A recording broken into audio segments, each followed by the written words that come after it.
नमस्कार. जर तुम्ही रस्त्याने जात असाल आणि एखादा भांडणाचा तुम्हाला घोळका दिसला, दोन लोकांचं भांडण चालू आहे आणि त्या घोळक्याच्या बाजूने एक तिसरा व्यक्ती जात आहे, ज्याच्या मनात आलं की चला आता आपण हे भांडण सोडूयात आणि तो व्यक्ती भांडण सोडायला जातो आणि त्या आधीच्या ज्या लोकांचं भांडण चालू असतं ते भांडण पाहून ह्या व्यक्तीचा रागाचा पारा एकदम चढतो आणि तो सोडवायला गेलेला असतो आणि त्या भांडणामध्येच तो उतरतो आणि भांडण म्हणजे कमी व्हायच्या ऐवजी वाढतं. तर तो व्यक्ती असतो पित्ताचा. पित्ताच्या प्रकृतीच्या लोकांची काय काय लक्षणे आहेत ते बघूयात आजच्या व्हिडिओमध्ये.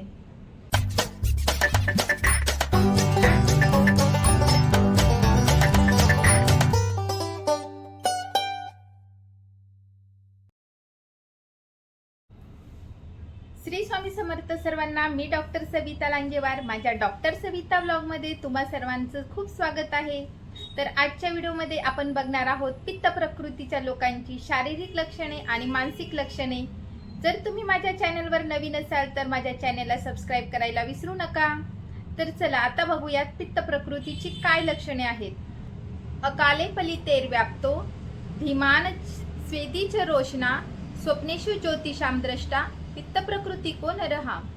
असे पित्त प्रकृतीच्या लोकांचे वर्णन शारंगधर संहितेमध्ये सांगितले आहे. पित्त प्रकृतीची लोक ही वाघ, मांजर, माकड, साप यांच्या स्वभाव गुणाचे असतात असं संहितेमध्ये वर्णन केलं आहे. पित्त प्रकृतीच्या लोकांचे जे मुख, तोंड आहे, त्याच्यानंतर नेत्र, जिव्हा म्हणजे जीभ, हात, पाय हे सर्व ताम्रवर्णाचे म्हणजे लालसर असतात. पित्त प्रकृतीच्या लोकांची डोळे ही छोटी असतात, घारे डोळे असतात. त्यांचे जे पापणे असतात त्या छोट्या असतात आणि विरळ असतात. प्रकृती म्हणजे काय? जेव्हा याचा व्हिडिओ आपण बघितला तेव्हा सांगितलेलं की जेव्हा गर्भ तयार होतो तेव्हा हे तिन्ही दोष त्या ठिकाणी प्रेझेंट असतात, परंतु जो दोष प्राबल्याने असतो त्या दोषाची प्रकृती तयार होते. पित्त प्रकृतीमध्ये दुसरे दोष नसतात असं नाही. वात, पित्त, कफ हे तिन्ही दोष आपल्या शरीरामध्ये असतात, परंतु ज्या दोषाचं प्राबल्य असतं त्या दोषाची प्रकृती तयार होते. तर पित्त प्रकृतीच्या व्यक्तींमध्ये जसं की आपण पाहिलं पित्ताची काय गुण आहेत. उष्ण, तीक्ष्ण, सरद, द्रव, विस्र ही सर्व पित्ताची गुण आहेत. त्यामुळे त्या गुणांचा प्रभाव या व्यक्तीच्या शारीरिक आणि मानसिक लक्षणांवर होतो. पित्ताचा उष्ण हा एक गुण आहे. तर ह्या उष्ण गुणामुळे पित्त प्रकृतीची लोकांचं शरीर हे नेहमी हात जरी लावला तरी उष्ण वाटतं. त्याच्यानंतर ह्या लोकांना ऊन सहन होत नाही. गरमीचे ठिकाण आहेत अशा ठिकाणी काम करणं सहन होत नाही.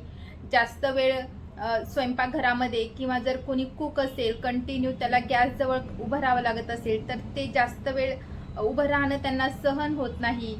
या उलट त्यांना थंड हवेचे ठिकाण आवडतात, थंड पदार्थ खायला आवडतात. उन्हाळ्याच्या ऐवजी हिवाळा अशा व्यक्तींना आवडतो.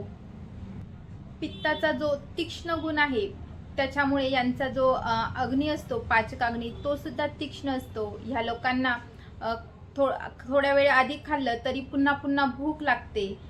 बाजूच्याला वाटेल की अरे ह्याने तर आत्ता 1 तासापूर्वीच जेवण केलं तर हा किती जेवतो, परंतु हे त्याला आधीचं खाल्लेलं पचतं आणि भूक लागते म्हणून तो खातो, कारण की हा त्यांचा अग्नीच तीक्ष्ण असतो.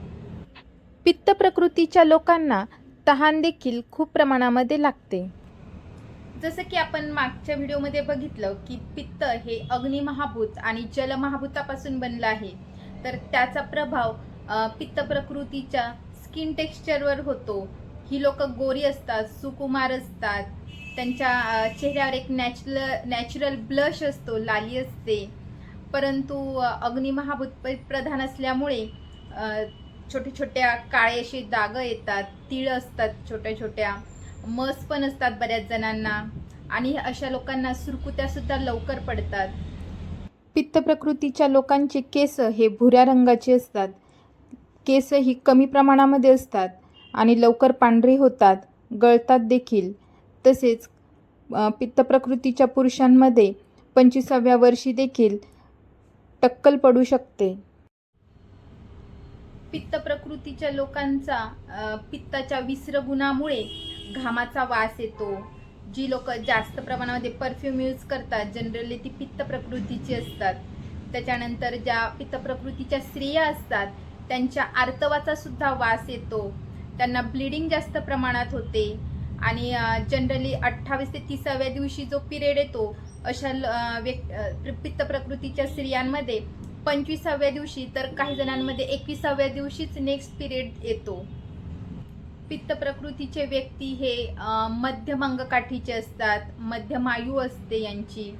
त्याच्यानंतर बल सुद्धा यांचं मध्यम असतं, अल्पसंतानवाले असतात. जे पुरुष असतात ते अल्पवीर्याचे असतात.